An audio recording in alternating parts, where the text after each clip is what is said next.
Okay, so we always talk about Peach making Stromboli, and we never show the process. So now we're going to show the process of her making the Stromboli, because you never actually get to see this on the podcast. Because are you flipping around? I'm going to flip it around now. Okay. So now I'm going to flip it around, and you're going to see her do the thing.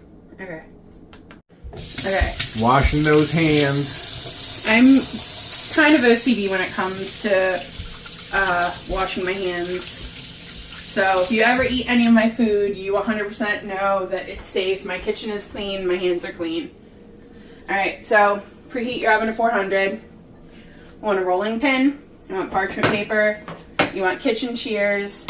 And we get the pizza crust from Walmart, but the Pillsbury is fine. Doesn't really matter. So you're gonna want to let this set out to be room temperature for 20-ish minutes. You want it to be, you don't want it to be hot, but you want it to be more room temperature, because the warmer it is, the easier it stretches. So kind of center it on your paper. This is not really centered. Just kind of center it the best you can. It stretches, and there's nothing wrong with that. Sometimes if your Stromboli is really working with you, your dough, I mean, you don't have to use a rolling pin. And if it rips a little bit, that's fine, because it doesn't have to be perfect. There's nothing wrong with that, especially on the edges, because you're just going to cut that away anyway. Alright, so this is about where you want it. You're going to take provolone. So we have provolone, spicy pineapple ham, pepperoni, and mozzarella. And Maybe then not use the spicy pineapple ham. No, you don't want I to do had that? that for lunch, so I don't want more of it. That's Okay. too much. Alright. I thank you for buying it because it was tasty for lunch. Okay, and the spices I have: Italian seasoning, garlic powder, onion powder, and Parmesan shaky cheese. That's the technical name. So I buy 1/3 of a pound of each of these when I make this. Sometimes it takes all of it, sometimes it doesn't. It really just depends on who's cutting it. So you're going to want to start laying things down the very center. And yeah, so this is going to take all of it, because it's actually, oh my gosh, it's actually a really thick cut. That's what she said. I was waiting for that. Okay. Pepperoni is that was thick cut, that pepperoni. Was it? Yeah. Did you have some? Oh, yeah. No, I wanted to try it because Wow, it looks so yeah. nice and thick. Okay. That's what she said. But I didn't. I knew I was going to have it in here, but I did want to try a piece because it looks so thick and tasty. Do you want a piece? If you want to share a piece with me. Yeah, you can eat some. Okay. So again, you just want to... Is it good? Mm-hmm. Yeah.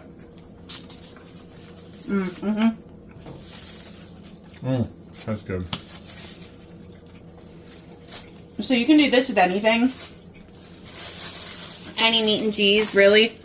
Yeah, we've done this particular Stromboli. We've done a breakfast Stromboli. We did a pulled pork, barbecue pulled pork Stromboli. It's like a pizza. We've talked about this on the podcast. You can pizza-fy and Stromboli-fy pretty much anything. And then here's mozzarella. You just Mozzarella. Oh, don't call it that. Mozzarella. So you can basically, like, if you have cheese, like, you don't have to buy sliced cheese. That's just what I prefer because it's easier. But if you have shredded cheese, you can totally use shredded cheese. And you go in, Italian seasoning, just lightly down the center, garlic. This is just special garlic powder. Because it's actually powder and it doesn't say it's garlic powder and it's really salt. Oh, that's the wrong side. We got onion. Just kind of zhuzh it on. Zhuzh it. And then this is brand new, so I gotta open it. You can eat the rest of that. I'm fine with it. What are you talking about? Okay. And then shaky cheese. We don't have any more of that? No, I used it when we had meatballs the other day. Okay, so now here comes the part that you're like, I can't do that. Yes, you can. Because the first time this was presented to me by one of the people I babysit for, I was like, wow, this is so fancy. So, take your kitchen shears. You want them to be clean. And you just make slices. Do they have to be perfect? Absolutely not. Just like I tell my kids, try your best. That's like a mantra in my classroom. Does it have to be perfect? No, you just have to try your best. So just like with this. See? And now that hole doesn't matter because we just cut around it. Now you're going to be like, how are you going to make this look pretty? She gonna do it. I guarantee. And if it's thicker on the edges, that's fine. So that's what she said.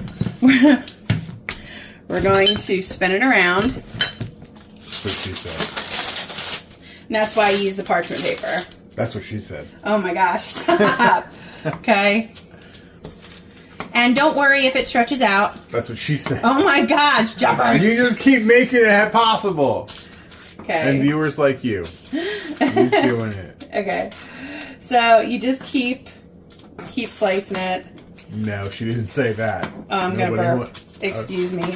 I'll edit it out if you do. That'll be edited out. Thank you. You won't hear that. But just know it happened. I have bad stomach problems. I can't help it. Okay, so kitchen shears aside. So, you're going to say, Peach, how do I make this look good? I'm going to show you. So, you just braid it. Over and over and over and over. And you do that. And does it have to look perfect? Absolutely not. This is going to taste perfect. Because you want to know what? It's not going to matter. Because you're good enough, you're smart enough, and doggone it, people like you. So you just keep doing this all the way down. Could you get fancier and make a smaller braid? Absolutely. Could you make fun shapes? You can do whatever you want to do. Okay. So for this last one, you're going to take it and you're going to fold it over and you're going to kind of zhuzh it on there. Because you want one side, in my opinion, this is like you want one side closed and one side open. So then, I need to wash my hands because my hands are dirty. This is where the OCD comes in. Okay. And this is why we go through a kitchen towel every day.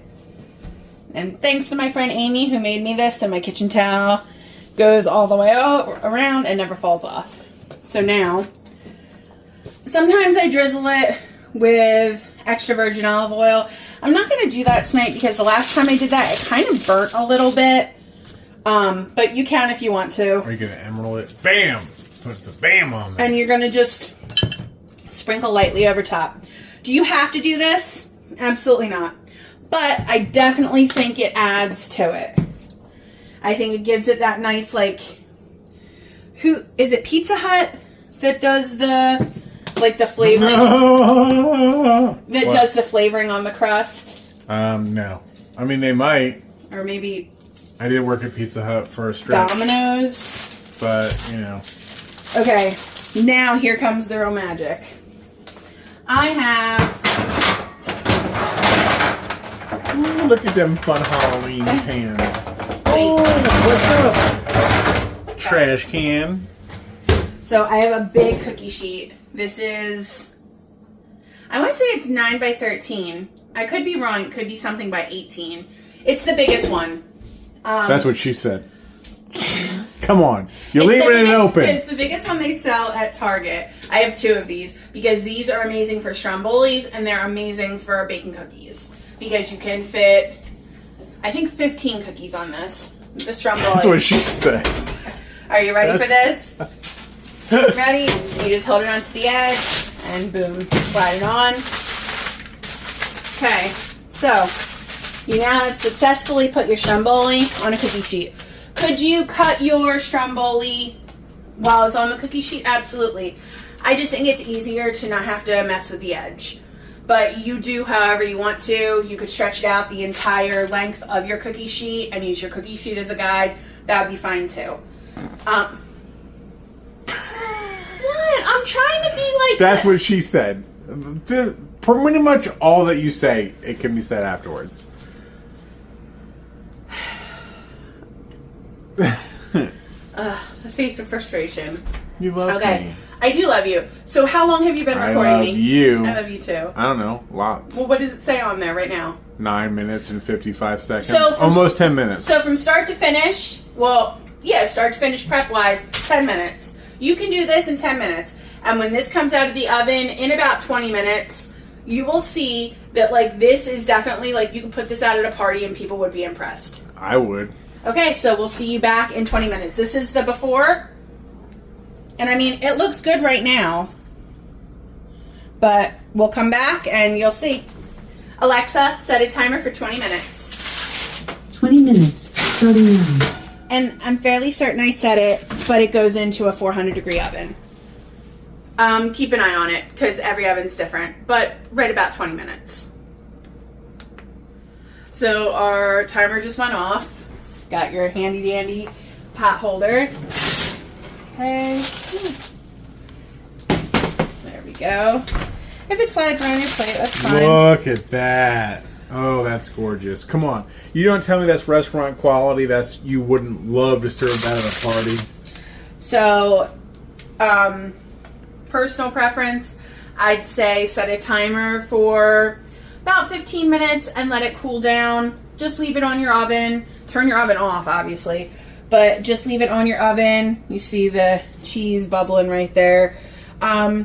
It's going to be really hot inside. So you're going to want to... Oh my God. You're going to want to let it cool off. So we're going to set a 15-minute timer, and when that goes off, we'll come back and Jeff will video me cutting it. I'm going to watch it. We'll be back. Okay, so it's been 15 minutes. Our timer just went off. So since I'm cutting on my metal cookie sheet, you could take it and with the parchment and transport it, but I'm not going to do that. I'm going to use my plastic, is this blade? Mm-hmm. I guess. It's not from Wawa. It's not. Just saying. It's not. It is. It is. This is from Wawa. You might not know what a Wawa is. If you don't, you don't. If you do, you do. It's a plastic bladed pizza cutter. I'm using this because I don't want to damage my cookie sheet, and this will not do that. So, here we go. All right. So you just want to hold it and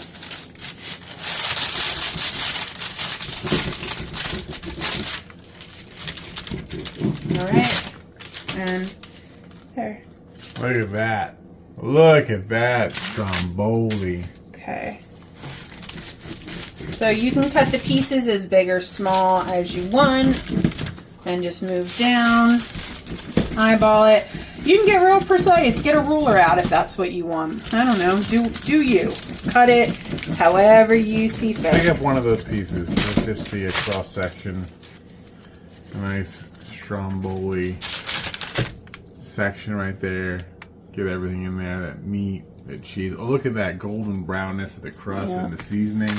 Okay. That's professional right there. Thank you. So I could eat this whole thing. yeah, this is like Jeff's favorite. Here I we go. love the Stromboli. Look at that. Yeah. That thick cut pepperoni. Yeah, that pepperoni is nice and thick. Now, That's what she said. have we had it where look at that. the Look at bottom that. gets burnt? Yes. Sometimes we've had It a mishap when the parchment paper like burned up Yeah. for whatever reason, did not hold up to the temperatures. The parchment paper that I used, it's not up there, it's in here, is the Reynolds Kitchen parchment paper. I forget whether it was Target or Walmart brand, and that's when it caught on fire. So I would not suggest store brand parchment paper. I would say definitely spring for the Reynolds. My favorite, especially when I'm making cookies, is the Reynolds sheets. I'll show you them. These are my favorite because they're easy. And again, we're not sponsored, but Reynolds, if you want to sponsor us, that'd be so cool because I buy boxes of these like they're going out of style. I love these. You can get these cheap on Amazon every once in a while. No? Don't say cheap. Well, on sale. You can get them on sale on Amazon. Is that better? They'll come in a 4-pack, so you'll get 100 of them, and they'll do like the clipless coupon and the subscribe and save, and you can get the 4-pack. I want to say for like $13 when like one of these is normally $5 a piece. So you're saving about $7. And again, I use them a lot because that's what I use when I bake my cookies. But so we typically serve this in our pantry. It is clean though. Because of Peach. So Francesco Rinaldi salt-free pasta sauce. This is what I will put in a bowl for Jeff and he will dip with. Because he's big on the no salt added, no sugar added.